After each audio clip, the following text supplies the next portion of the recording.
Il est tout juste 19h sur Aloula et c'est le journal. À la une de l'actualité ce soir. Mondial féminin pour les Lions de l'Atlas, l'aventure australienne s'arrête mais pas le rêve. Elles se sont inclinées face à la France sur le score de 4-0, mais elles n'ont pas démérité. Retour sur un parcours mémorable qui a valu au Maroc une entrée dans le panthéon des grandes nations du football féminin. Puis nous pointerons un drame qui endeuille bien des familles en cette période estivale. Les noyades dans les zones interdites à la baignade. Oued, barrages et autres lieux dangereux fauchent la vie de personnes dans la fleur de l'âge. Nous suivrons un reportage à Ouedsbou.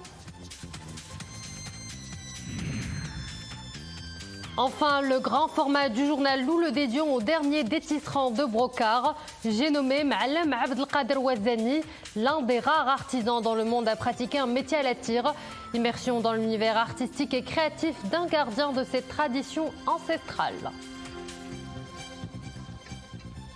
Bonsoir à tous. La sélection féminine marocaine a quitté la Coupe du monde du football féminin après sa défaite face à la France sur un score de 4-0.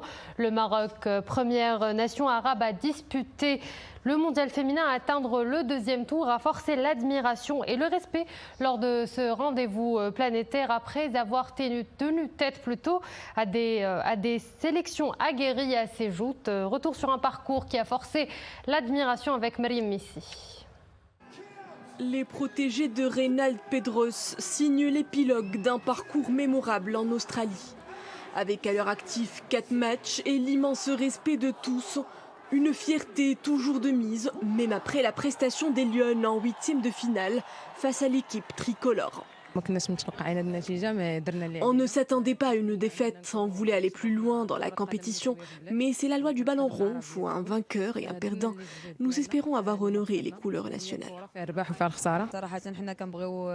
Nous remercions Sa Majesté le Roi pour la vision qui est la sienne en faveur de la promotion du ballon rond féminin.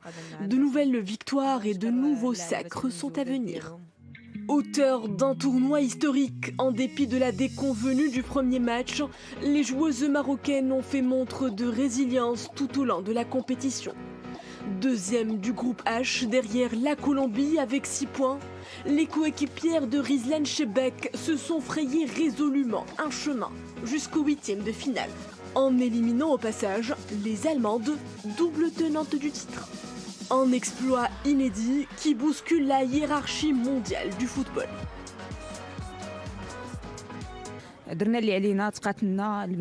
Les filles ont fait du bon pressing. Malheureusement, la victoire n'a pas été de notre côté.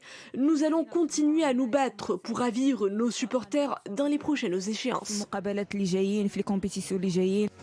Pour sa première participation à cette grand-messe footballistique, le 11 national féminin a marqué les esprits et les cœurs.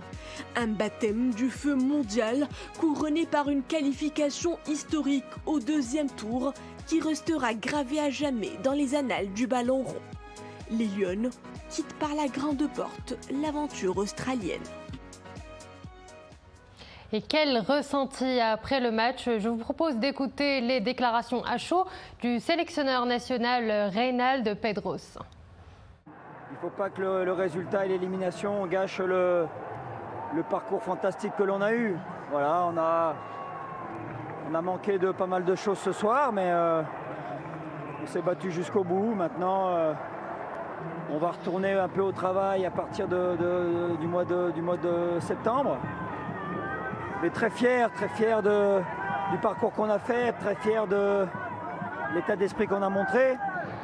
Voilà, maintenant on va savourer ce 8e de finale et puis on va rentrer tranquillement à la maison. L'été bat son plein, une saison qui vient aussi avec son lot de mauvaises nouvelles, comme les noyades. Elles sont souvent signalées dans les zones interdites de baignade ou non surveillées. À qui la faute alors? Irresponsabilité des estivants ou manque de panneaux de signalisation?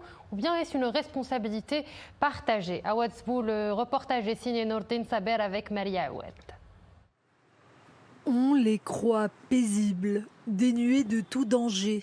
Et pourtant, Les risques de noyade sont multipliés par 10 dans les rivières, les fleuves et les lacs non aménagés. Avec ses courants violents et ses rochers immergés, le lac Ouedsbou a été le théâtre d'un drame. Un jeune homme de 18 ans a perdu la vie. Cette rivière est très dangereuse. Il ne faut pas se fier à son apparence calme. Il y a des courants contraires et les baigneurs n'arrivent pas à percevoir le danger. Il faut faire de la prévention pour prévenir les risques de noyade et qu'aucun drame de ce genre ne se reproduise à l'avenir. Nous essayons tant bien que mal de nous remettre de ce drame. Mais jamais, jamais je ne pourrai oublier ce qui s'est passé. À chaque jour suffit sa peine. Le deuil est long et difficile. Avec plusieurs centaines de décès par an, les noyades en eau douce constituent un véritable problème de santé publique, d'où l'importance d'alerter sur les risques encourus lors des baignades sauvages. Les gens ignorent les risques de noyade dans les rivières et les lacs. Ils pensent qu'ils ne courent aucun danger car l'atmosphère y est paisible. Mais ils se trompent, les baignades sauvages sont extrêmement dangereuses. Une tragédie qui en rappelle bien d'autres et qui pose la question d'une réglementation des baignades dans toutes les rivières du royaume pour que la baignade soit un vrai moment de plaisir. Et en cette période de forte chaleur, justement, quoi de mieux qu'une virée à la plage pour se rafraîchir? Avec la canicule, nos plages sont noires de monde, chose qui rebute certains estivants qui préfèrent profiter du calme en bord de mer en s'y rendant très tôt. C'est un reportage à la plage de Ain Diab de Casablanca avec Soufiane Brahimi, Fatiha Oumrar. Le commentaire est signé Zakaria Mouqin Billah. L'affluence est encore timide à la plage de Ain Diab aux premières heures de la matinée. Seuls occupants des lieux, des groupes de visiteurs qui s'adonnent à leur sport favori. Férus pour la plupart de football, ils profitent de cette période d'accalmie pour pratiquer loin du rush habituel. Je viens le matin pour m'entraîner. Jouer au foot et passer d'agréables instants. Je prends un bain de soleil et je me baigne. Je préfère la période de la journée de 7h à 13h.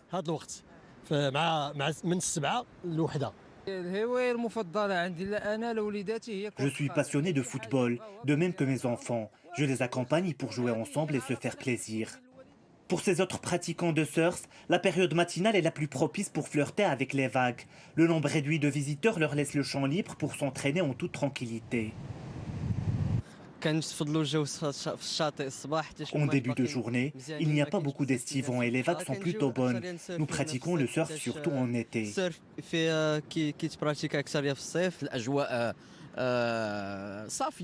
de la photographie car les conditions sont favorables.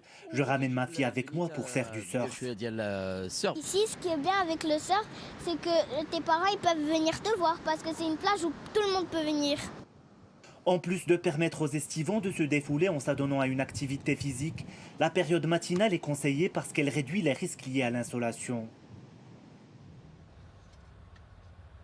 Il est le dernier maître du brocard du Maroc. Ma'allem Abdelkader Ouazzani compte à son actif un savoir-faire de 6 décennies. Patience et rigueur en sont les maîtres mots. Ce tisserand perpétue une tradition disparue dans le monde, la confection du brocart, de luxueuses étoffes de fil d'or destinées à sublimer nos mariés. Nous avons poussé la porte de son atelier à Fès. C'est un reportage signé Iman Slaoui, Anwar El-Roumari, Asma Tazi et Maryam El-Missi.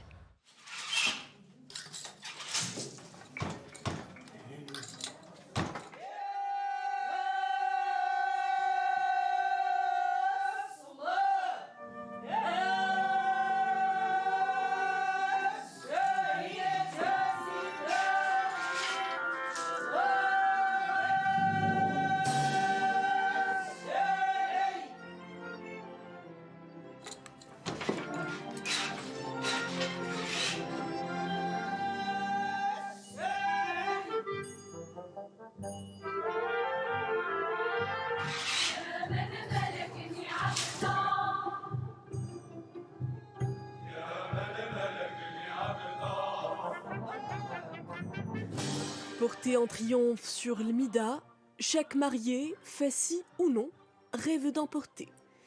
La Lbsa tenue d'apparat intemporel, et son imposante coiffe en brocart. Un tissu noble confectionné par les soins de M'Allem Abdelkader El-Ouazzani. À 80 ans, cet artisan du vieux Fès est le dernier à détenir les secrets de la fabrique de ces somptueuses soieries.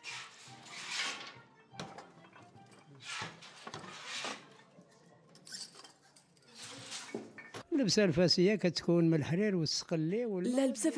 est un assortiment de matières nobles, de la soie brochée en fil d'or.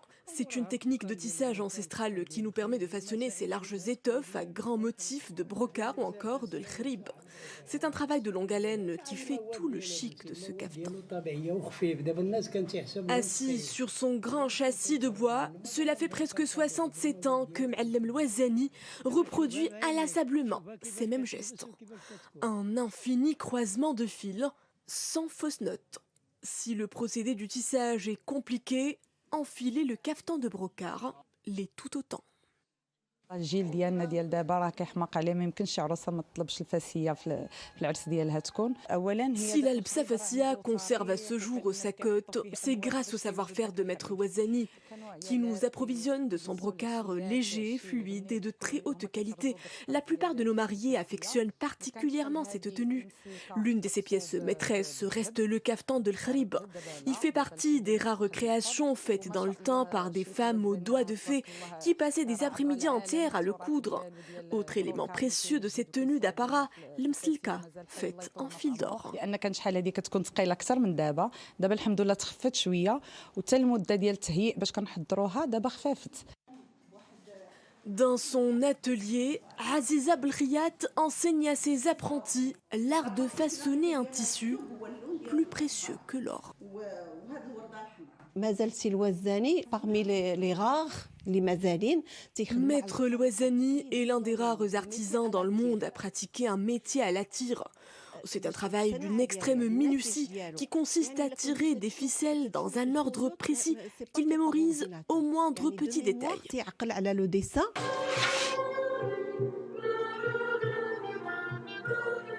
Originellement porté par les hommes, le caftan en brocart était l'apanage des sultans. Arboré fièrement par les Almohades, il était aussi envoyé en offrande aux sultans ottomans. Les femmes se l'approprieront à l'ère saadienne, ce qui marquera donc le début de la féminisation du caftan, un héritage à la valeur inestimable qui aujourd'hui vient enrichir la collection du Musée national de la Paris. Et pour clore cette édition, ces images qui nous parviennent d'Azrou, au cœur de la province d'Ifrane. Cette ville du Moyen Atlas a été généreusement arrosée par des pluies, mais aussi par la grêle, suite à des orages qui ont éclaté en raison de la chaleur excessive dans cette région. Des moments de fraîcheur qui sont les bienvenus.